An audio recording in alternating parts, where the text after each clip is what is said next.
About domestication of popular music concert institution in Finland 1959 to 1991.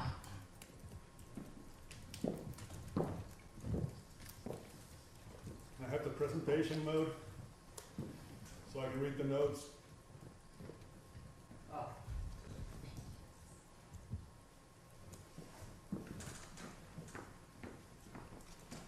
Anyways, I'm going to start.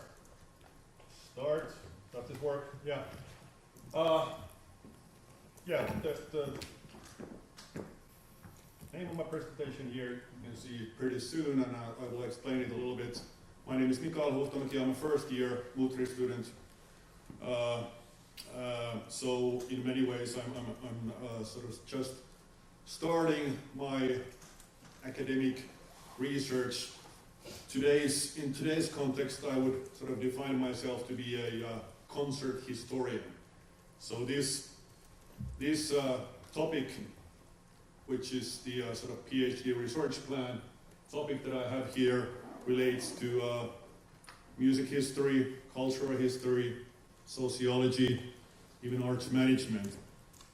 In practice, I've been sort of asked and given feedback that at least the term domestication is not common knowledge. So briefly, what domestication means in this institutional theory context is a process through which global institutions are adapted into local conditions.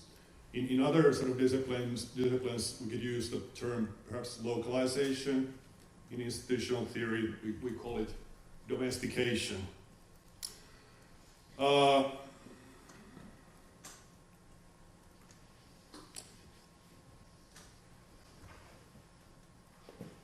So here as an example actually of a potentially domesticated feature of the concert institution.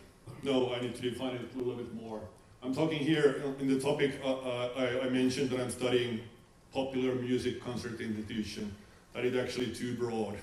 I am actually studying Afro-American music concert institution, and in today's presentation, I'm actually talking about pop rock institution, how that has been domesticated in Finland. But currently, I still have decisions to be made. How do I define pop and rock? The terms are quite different, what those terms mean, what those genres mean in early 60s compared to late 80s. So that's why I'm still sticking with popular music concert institution. Here in the picture, we have a concert from 1969. The band is called Fleetwood Mac. This is actually an exceptional situation where the audience is standing near the stage. The security guards are also standing on the stage. The whole lights have been turned on. I think this is potentially a domesticated feature of a rock concert institution, because in Finland you were meant to sit down on the benches, and the security guards their job was to make you sit down on the benches, not stand up, not dance.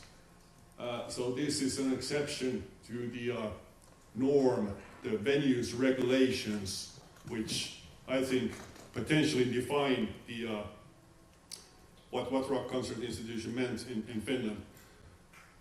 Briefly about my background material, I've done research about this topic for about 10 years now. I've written a book called Live in Finland, which covered the 60s and 70s concert activities in Finland.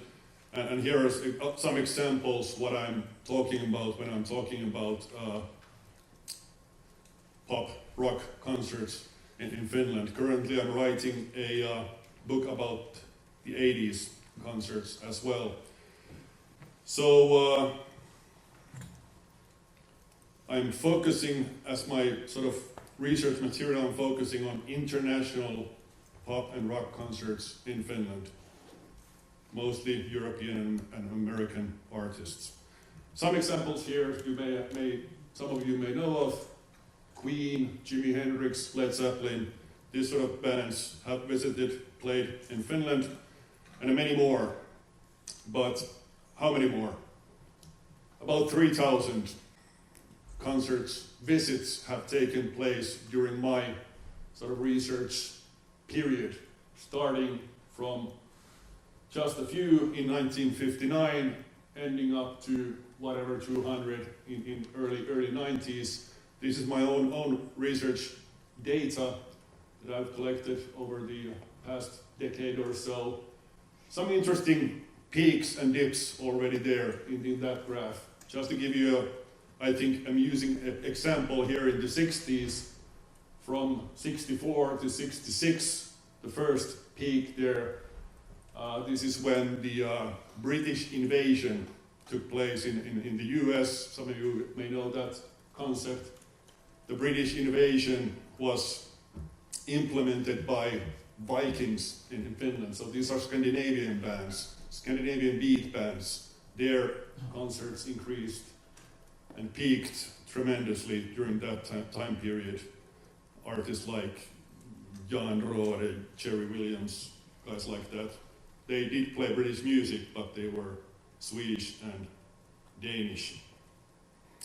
About the time period that I've chosen, I will start at the beginning. The first rock concert happened at Kulttuuritalo in 1959, February.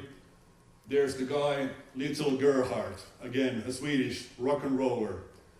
Not a household name anymore, but that's where everything started.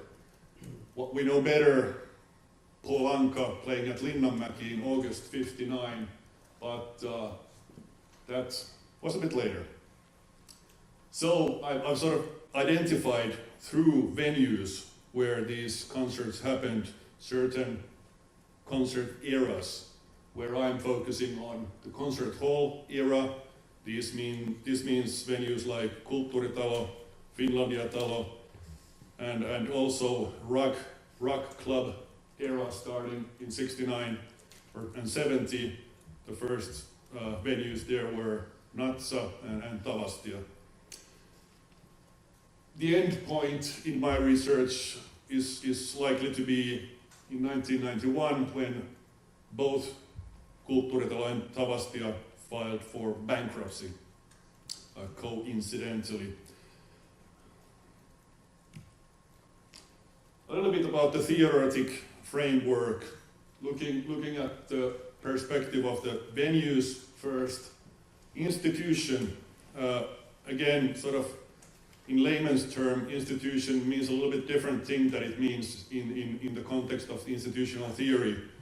Institution is a social structure which has attained a degree of high resilience. It is a quite stable construct, although it is subject to change as well.